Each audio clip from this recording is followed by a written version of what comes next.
안녕하세요. 김호준의 파파이스 제 157회 시작하겠습니다.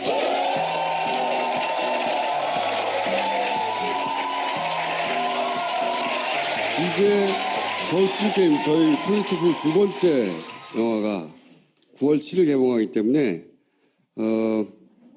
지난 첫 번째 영화 이야기를 오늘 잠깐 하고 넘어갈까 합니다. 선거는 끝났지만 더 플랜의 K값은 남았거든요. 네. 짧게 정리를 하자면 K는 1이어야 한다. 그런데 지난 18대에서는 1.5였다. 통계적 관점에서 정상적이지 않다. 이게 지난 영화의 더 플랜의 주장이죠. 네. 근데 뉴스타파에서 대선이 끝난 직후에 19대의 K값이 1.6인데 문재인 대통령이 부정선거로 선출된 것이 아닌 이상 18대 대선의 K값이 1.5인 것은 부정선거의 결과가 아니라 이것은 노인 가설, 노인들이 손 들려가지고 예. 미분류가 늘어서 K값이 높아졌다. 예. 그래서 더 플랜이 틀렸다. 이런 내용이 있었어요. 일단 뉴스타파는 수고했습니다. 2달 만에 반박을 하다 보니까 제가 해봐서 하는데 그 자료들을 다루는 게 굉장히 어렵거든요. 고생 많았을 거예요. 예. 근데 이제 이 뉴스타파에 대해서 답이 없으니까 더 플랜이 틀렸나 보다 하는 분들이 좀 있어요. 예. 뉴스타파는 이 더 플랜이 주장하는 바를 불완전하게 이해했어요. 무슨 얘기냐면 더 플랜에서 통계 전문가들이 내놓은 K값 18대는 박근혜가 당선자가 19대는 문재인 대통령이 당선될 때 당선자가 미분류표에서 비정상적으로 표가 많이 나와서 그래서 당선에 영향을 미쳤다. 그러니까 비정상적으로 미분류에서 표가 얼마나 나왔느냐 그 비율을 통계적으로 드러내는 척도예요. K가. 근데 18대 당선자인 박근혜는 K가 1보다 큰 1.5로서 문재인에 비해서 그만큼 미분류가 많이 나왔고 비정상적으로. 그런데 19대의 경우에는 똑같이 적용하면 당선자 문재인은 미분류에서 그럼 어떤 비율로 득표했느냐 그 관점에서 보면 1.6이 아니라 0.64예요. 불완전하게 이해한 거예요. 보수 후보가 얼마나 얻느냐가 아니에요. 당선자가 미분류에서 어떤 도움을 받았느냐예요. 그게 박근혜는 1.5였고 문재인은 0.64예요. 분자분모를 잘못 이해한 거예요. 불완전하게 이해한 거예요.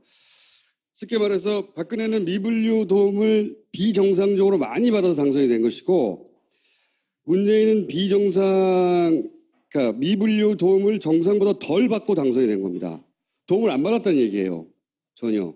0.64라는 의미는 이게 1이에요.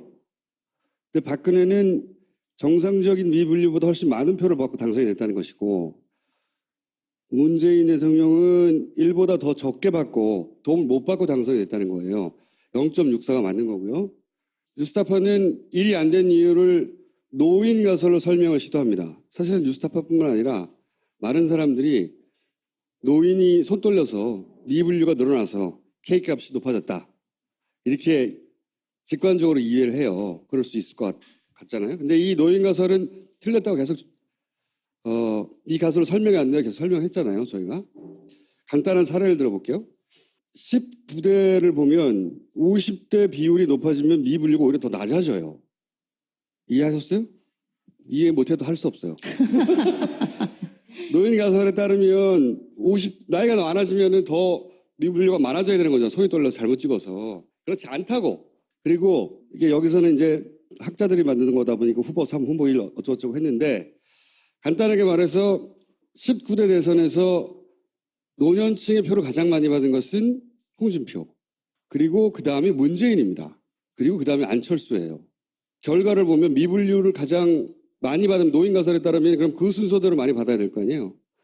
문재인이 가장 적습니다. 안철수가 전 연령대에서 미분류율이 훨씬 더 높아요. 노인 가설로 설명이 안 된다고.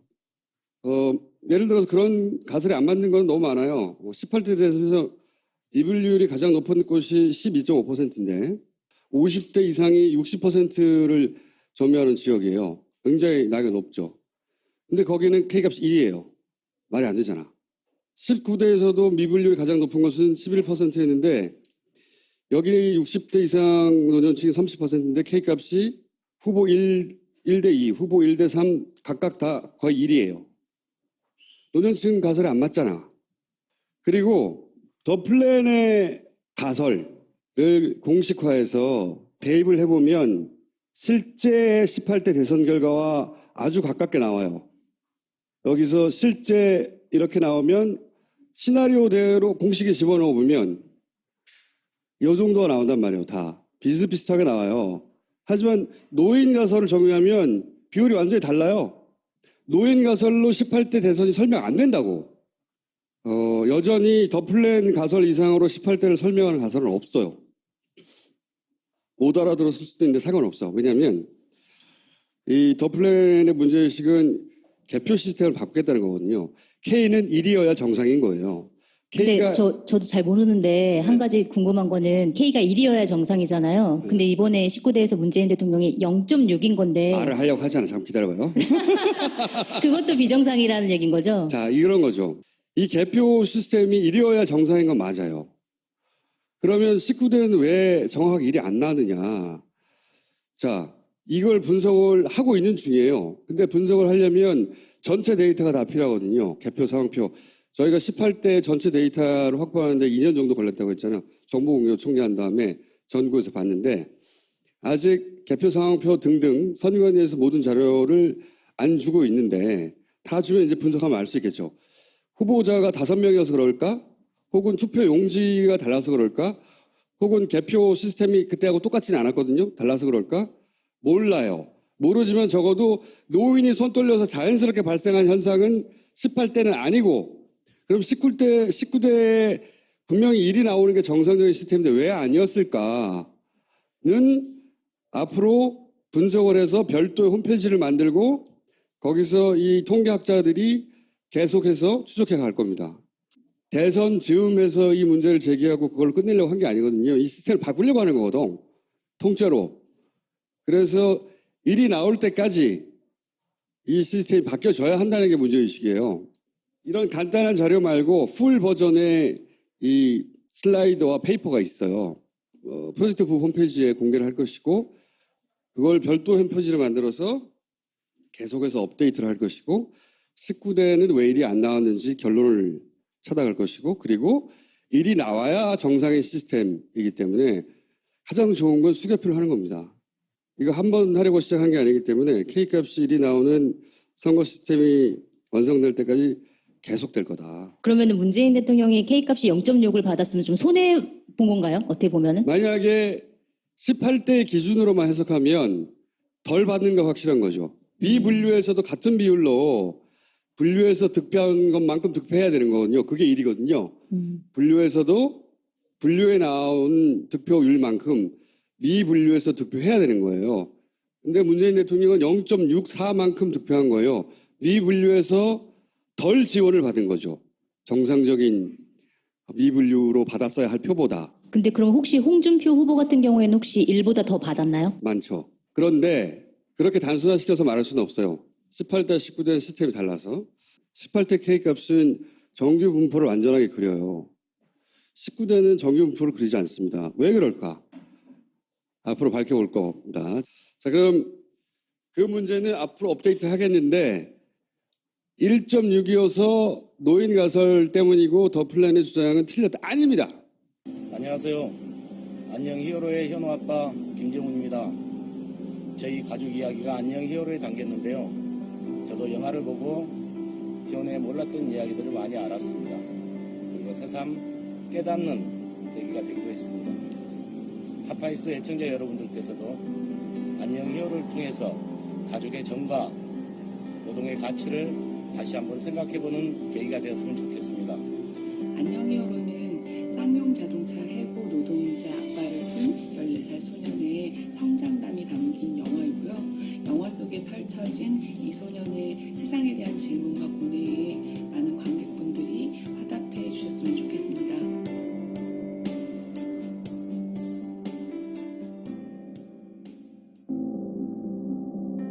저녁 늦게 와서 아침 일찍 나가고 많이 바쁜 것 같아요. 왜 아빠를 1년 동안 감옥에 넣어뒀다는 게 이해가 안 돼요. 감옥 가면 물건 훔치고 사람 죽이고 그런 사람들이만 가는 데인데 직업? 아빠 직업이 뭐지? 사회운동가. 해보자. 네? 노동운동가? 정말 가만 끝에 서 있는 쌍용차 노동자들을 전함으로 떠미는 정말 잔인하고 무책임한 판결이었다고 생각을 합니다. 혼자 그냥 가만히 보고 있으면 그런 생각이 갑자기 들어요. 아빠를 도와주고 싶다고. 영웅 같다는 생각을 한 것 같아요. 옛날에는 그냥 같이 놀아주는 그런 아빠였는데 지금 이렇게 같이 놀아주려고 많은 시간을 고생하는 아빠로 바뀐 것 같아요. 아빠 하고 싶은 대로 하면 두고 싶어.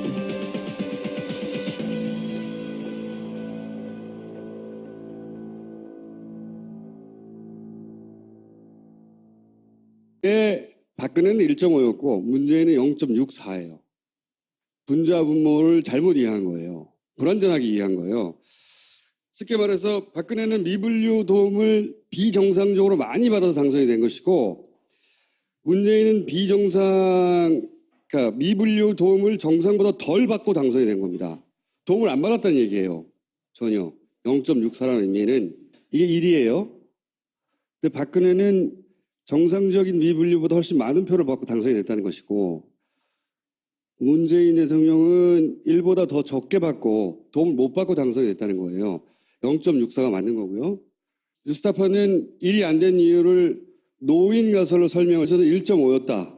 통계적 관점에서 정상적이지 않다. 이게 지난 영화의 더 플래닛 주장이죠. 예. 근데 뉴스타파에서 대선이 끝난 직후에 19대 K값이 1.6인데 문재인 대통령이 부정선거로 선출된 것이 아닌 이상 18대 대선의 K값이 1.5인 것은 부정선거의 결과가 아니라 이것은 노인 가설, 노인들이 손 들려가지고 예. 미분류가 늘어서 K값이 높아졌다. 예. 그래서 더 플랜이 틀렸다. 이런 내용이 있었어요. 일단 뉴스타파는 수고했습니다. 통상적으로 미분류에서 표가 얼마나 나왔느냐 그 비율을 통계적으로 드러내는 척도예요. K가. 근데 18대 당선자인 박근혜는 K가 1보다 큰 1.5로서 문재인에 비해서 그만큼 미분류가 많이 나왔고 비정상적으로. 그런데 19대의 경우에는 똑같이 적용하면 당선자 문재인은 미분류에서 그럼 어떤 비율로 득표했느냐 그 관점에서 보면 1.6이 아니라 0.64예요. 불완전하게 이해한 거예요. 보수 후보가 얼마나 얻었냐가 아니에요. 당선자가 미분류에서 어떤 도움을 받았느냐예요. 그게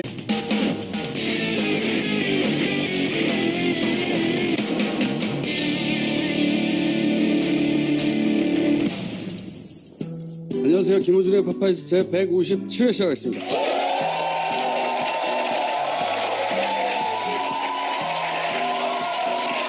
이제 저수지게임 저희 프로젝트 두 번째 영화가 9월 7일 개봉하기 때문에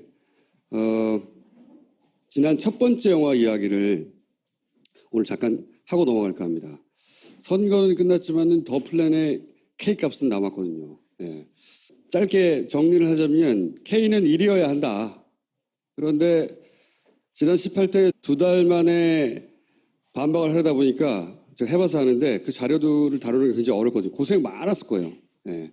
근데 이제 이 뉴스타파에 대해서 답이 없으니까 더 플랜이 틀렸나 보다 하는 분들이 좀 있어요. 예.